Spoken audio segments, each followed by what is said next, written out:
ચોમાસાની શરૂઆતે જ અમદાવાદમાં રોગચાળો વકરી રહ્યો છે। અમદાવાદ સિવિલમાં દરરોજની ઓપીડીમાં 2,500થી વધુના કેસ નોંધાઈ રહ્યા છે, જેમાં ટાઇફોઇડ, કમળો, ઝાડા ઉલટીના કેસમાં વધારો જોવા મળી રહ્યો છે।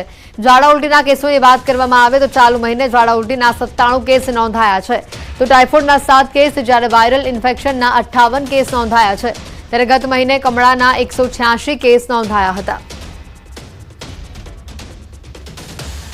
186 એટલે કે 180થી વધારે લોકોએ કમળાની સારવાર લીધી અને અત્યાર સુધીના આ 9 દિવસમાં 47 લોકોએ એની સારવાર લીધી। એ જ રીતે જોવા જઈશું તો ડાયરિયા વોમિટિંગના કેસીસ જોઈએ તો લગભગ 400ની વધારે ગયા મહિને સારવાર લીધી અને આ મહિનાની વાત કરીશ તો 97 જેવા દર્દીઓ અત્યાર સુધી સારવાર લીધી।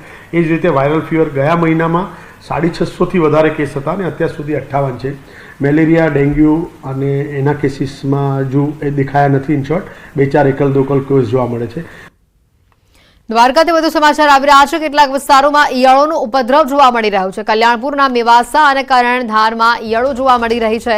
વરસાદ અને ગરમીના બફારા વચ્ચે જમીનમાંથી ઈયળોના ઝુંડ નીકળી રહ્યા છે। ગામ નહીં, ઘરોમાં પણ ઈયળોના ઉપદ્રવથી લોકો પરેશાન છે। ઈયળોના ઢગલા જોવા મળી રહ્યા છે। અનેક વિસ્તારોમાં આ જ પ્રકારની સ્થિતિ છે। મેવાસા ગામના વિસ્તારોમાંથી આ ઈયળો નીકળી છે। જમીનમાંથી લાલ કલરની ઈયળોના ઢગલા નીકળી રહ્યા છે। લોકોને ઘરોમાં રહેવાની, જમવામાં પણ અનેક તકલીફો ભોગવવી પડી રહી છે। મેવાસા ગામ અને કરણધાર વિસ્તારોમાં ઢગલો ઈયળો નીકળી પડતા લોકોમાં કુતૂહલ સર્જાયું છે।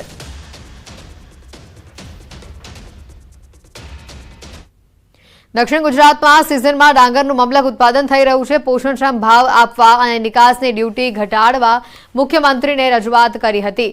રાજ્યમંત્રી મુકેશ પટેલ, ધારાસભ્ય સંદીપ દેસાઈ તથા દક્ષિણ ગુજરાતના સહકારી આગેવાનોએ ભેગા મળી રજૂઆત કરી હતી। નિકાસ ડ્યુટી 20%થી ઘટાડીને 10% કરવા કેન્દ્ર સરકારને અનુરોધ કરવામાં આવ્યો હતો।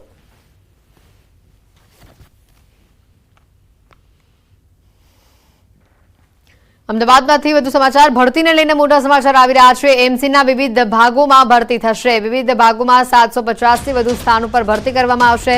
ડેપ્યુટી કમિશનર સહિત ફાયર બ્રિગેડની ભરતી હાથ ધરવામાં આવશે। ઇજનેર, ગાર્ડન અને વહીવટી વિભાગમાં ભરતી કરવામાં આવશે। નવરાત્રી સુધીમાં આ તમામ પ્રક્રિયા પૂર્ણ થશે।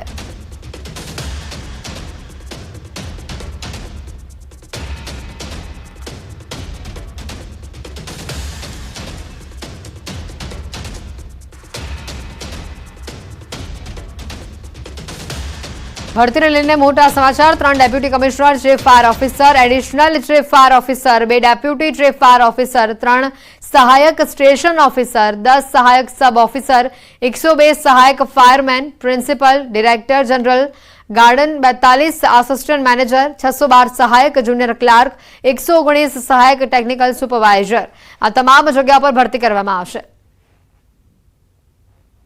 ફાયર વિભાગ હોય, એન્જિનિયરિંગ વિભાગ હોય, ક્લેરિકલ વિભાગ હોય, વહીવટી વિભાગ, આ તમામ વિભાગોની અંદર આગામી સમયગાળા દરમિયાન આપણે વાત કરીએ કે કર્મચારીઓની આમાં ભરતી કરવામાં આવશે। એના માટેની પરીક્ષા પણ લેવામાં આવશે। એમની અરજીઓ પણ મંગાવવામાં આવી છે। ફાયરમેનની જો જગ્યાની વાત કરવામાં આવે તો લગભગ 102 જેટલા ફાયરમેન, તદુપરાંત મહાનગરના ફાયર ઓફિસર હોય, એડિશનલ ચીફ ફાયર ઓફિસર હોય, આ ફાયર વિભાગની અંદર તદુપરાંત એન્જિનિયરિંગ વિભાગની અંદર 93 જેટલા ટેકનિકલ સુપરવાઇઝરો વોર્ડ કક્ષાએ મૂકવામાં આવશે। મોરબીમાં ગુજરાત પ્રદેશ કિસાન કોંગ્રેસના પ્રમુખ પાલ આંબલિયાએ ખેડૂતોને સાથે રાખીને જિલ્લા કલેક્ટરને આવેદનપત્ર પાઠવ્યું છે, જેમાં પાવર ગ્રીડ કંપની દ્વારા ખેડૂતોને 1 વર્ષના બદલે 5 વર્ષનું વળતર આપવાની માંગ કરાઈ છે। ઉપરાંત તેઓને સંપાદન કર્યા સિવાયની આજુબાજુની અન્ય જમીનોનો ઉપયોગ ન કરે અને ખેડૂતોને ધમકાવે નહીં તેવી પણ રજૂઆતો કરવામાં આવી છે।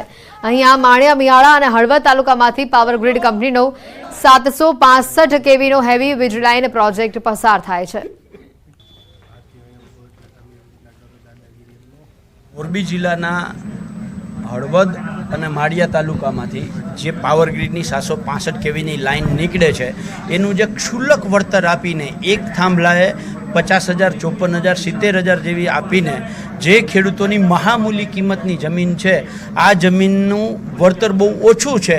એટલે એના વિરોધમાં મુખ્ય વાત એ છે કે ખેડૂતને યોગ્ય વળતર આપો। મેઇન રજૂઆત તો એમની વળતર સંદર્ભે જ હતી અને વળતર સંદર્ભે મેં કીધું એમ પોલિસી મેટર છે, પણ સરકારશ્રીમાંથી કંઈ પણ પરિપત્રિત થશે તો એ મુજબ કંપની આ લોકો ખેડૂતોને ચૂકવવા બંધાયેલી પણ છે ને એ મુજબ આપણે એમને સમજૂત પણ કર્યા છે. અમદાવાદના મણિનગર વિસ્તારમાં એક શાળામાં આગ લાગી હોવાની ઘટના સામે આવી છે. સ્વામિનારાયણ સ્કૂલમાં આગ લાગવાની આ ઘટના સામે આવી છે. સોલાર ઇન્વર્ટરમાં મશીનમાં આગ લાગી હતી. ફાયર બ્રિગેડે આગ પર કાબુ મેળવ્યો હતો. બાળકોને સલામતીપૂર્વક બહાર ખસેડી લેવામાં આવ્યા હતા. મોટા સમાચાર અમદાવાદના મણિનગર વિસ્તારમાં આવેલી એક સ્કૂલમાંથી સ્વામિનારાયણ સ્કૂલમાં આગ લાગી હતી. બાળકોને સલામતીપૂર્વક બહાર નીકાળી લેવામાં આવ્યા હોવાની માહિતી પણ સામે આવી છે. અમદાવાદના મણિનગર વિસ્તારથી આ ઘટના સ્વામિનારાયણ સ્કૂલમાં આગ લાગવાની ઘટના જે સામે આવી છે. સોલાર ઇન્વર્ટરનું જે મશીન હતું તેની અંદર આગ લાગી હોવાની માહિતી છે. ફાયર બ્રિગેડે આગ પર કાબુ મેળવી લીધો છે. ઘટનામાં કોઈ જાનહાનિને લગતા સમાચાર નથી, કારણ કે બાળકોને તરત જ સલામતીપૂર્વક શાળાની બહાર કાઢી લેવામાં આવ્યા હતા. અમદાવાદના મણિનગર વિસ્તારમાં આવેલી સ્વામિનારાયણ સ્કૂલમાં આગની આ ઘટના, જેના દ્રશ્યો પણ સામે આવ્યા છે. જોઈ શકાય છે કે એક બાજુ વાલીઓ બાળકોને શાળા અંદર લઈ જઈ રહ્યા છે અને ત્યાં અચાનક જ બ્લાસ્ટ થાય છે. સંજય ફોન લાઈન ઉપર સંવાદદાતા જોડાઈ ચૂક્યા છે. સંજય, જે રીતની આગની ઘટના સામે આવી હતી, ઇન્વર્ટરમાં આગ લાગવાની ઘટના છે, ખાસ કરીને વાલીઓ અને શિક્ષકોનું આ મુદ્દે કોઈ નિવેદન? જેટલી જે મણિનગર વિસ્તારની જે શાળા સ્વામિનારાયણ સ્કૂલ છે ત્યાં આગ લાગવાની ઘટના સામે આવી છે. શોર્ટ સર્કિટથી આ આગ લાગી હોવાની વિગત અત્યારે હાલ સામે આવી રહી છે.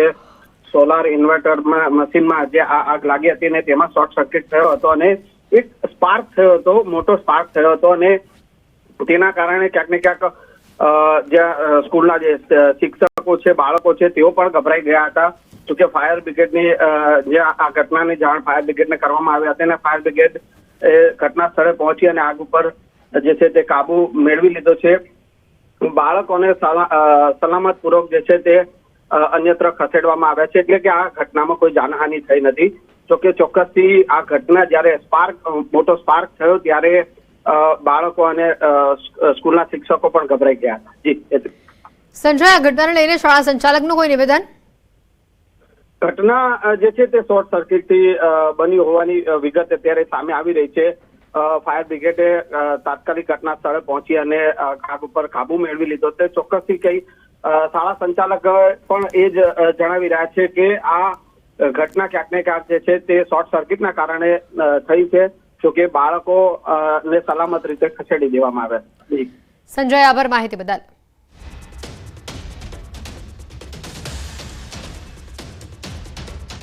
સમાચારોમાં હાલ રોકાઈશું એક બ્રેક માટે.